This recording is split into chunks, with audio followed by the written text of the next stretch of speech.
Many people say they want financial freedom, but very few truly understand how that freedom is created. According to the Cashflow Quadrant, most wealth in the world is built on the right side as a business owner or an investor. But here's the real question. What's the difference, and which path is actually better? Today, we're going to decode the advantages and disadvantages of both. Welcome to Decode Advanced English on Wealth, where English meets finance, investing, and real-world thinking. You might notice a small change. We've updated our name, but our mission stays exactly the same. In our last lesson, we explored the importance of a mindset shift, the moment people stop thinking only about salary and start thinking about building income systems. Today, we'll take it one step further by exploring the two most common systems, business ownership and investing. To understand these two paths more clearly, let's listen to our experts, Alistair and Victoria. When people first encounter the right side of the cash flow quadrant, they often assume business and investing are the same thing. Which they most certainly are not. A business owner builds a system that produces income. Whereas an investor allocates capital into assets that generate returns. Quite right. Business owners create the engine. Investors place money into engines that already exist. Both can create wealth, but the risk profiles are rather different. Businesses often require more effort and leadership, While investing typically requires more capital and patience. So the two paths work differently. But how do people actually experience this in everyday life? Let's listen to a conversation between Liam and Sophie. I've been thinking about what you said last time. About the mindset shift? Yeah, if I want to move to the right side of the quadrant, I guess I need either a business or investments. That's usually how it works. But starting a business sounds terrifying.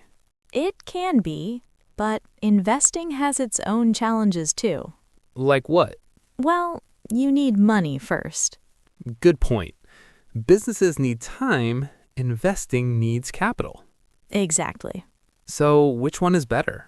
Honestly, many wealthy people do both. They build businesses first, then invest the profits into assets. That actually makes a lot of sense. Welcome to the right side of the quadrant. Great conversation. Now, let's decode some useful vocabulary from today's lesson. Term number 1, allocate capital. Meaning, to distribute money into investments or projects. Example, investors must decide how to allocate capital across different assets. Another example, large companies carefully allocate capital to projects that can generate the highest returns. Term number 2, risk profile, meaning the level of risk associated with an investment or business activity. Example, startups usually have a higher risk profile than established companies. Another example, investors often choose assets that match their personal risk profile.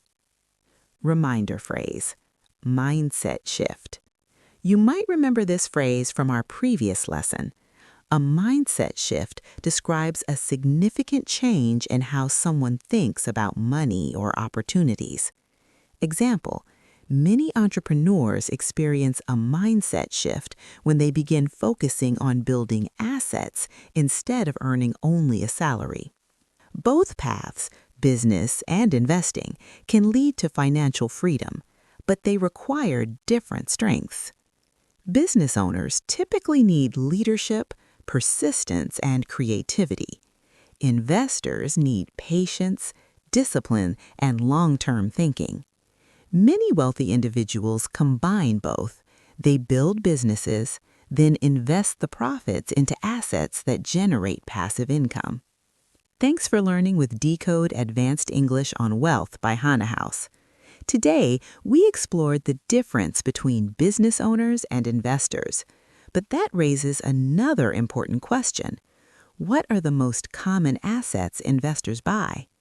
In our next lesson, we'll explore one of the most popular investment assets in the world, real estate. We'll break down the different types of real estate investments, capital gains versus cash flow, and what beginners need to understand before investing. See you in the next episode.